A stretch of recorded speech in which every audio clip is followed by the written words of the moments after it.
Did you know there was a time in human history where one person, if they wanted to kill someone else, that other person would gladly offer their life? And so, in other words, there's actually no such thing as murder in a time, right, in human history. And this is a conversation that you could find in Neil Donald Walsh's book called Conversations with God. And God alluded to this story because Neil Donald Walsh was asking God about judgment. And God was saying, humans aren't meant to judge, right? There is no right, wrong, good, bad, positive, negative. This is all a human construct. And of course, whenever I talk about this with people, they always bring up, what about killing someone?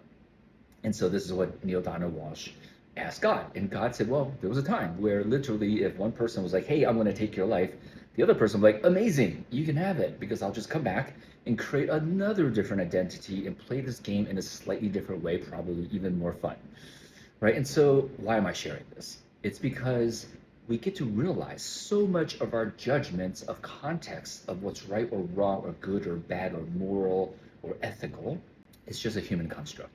You know, well, one of my favorite movies called The Shack, there's a scene when the main character is having a conversation, essentially with the Holy Spirit. And the Holy Spirit asks this character, hey, have you ever, what do you think is good? He's like, well, when things serve me and my family. What do you think is evil or bad? Well, when things hurt the ones I love, it hurts myself.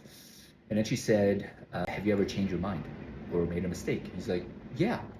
And then she starts saying that when one person's right clashes with another person's wrong, fights break out, wars ensue, and people die, and that it was never meant to be like this. It was always meant to be a conversation amongst friends. And so if you're watching this, I encourage you to look at all the situations in your life, right, where you have some resentment or anger, frustration, and essentially those are coming from judgments about yourself, about someone else, to realize that that judgment is purely a human construct, right? And so I always say there's the dualistic practice of forgiveness. Forgiveness opens the door. It's not the end point. It just opens the door.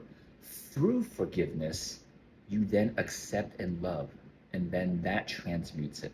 You can't just stop at forgiveness, right? That just opens the door. You want to step through that threshold and love. However, there's the non-dual, non-judgment way, where there's nothing to forgive because everything just is, right? And so there's two games to practice here. I just want to point that out. And it starts with basically non-judgment, right? And so if you start to practice this, suffering eliminates from your life.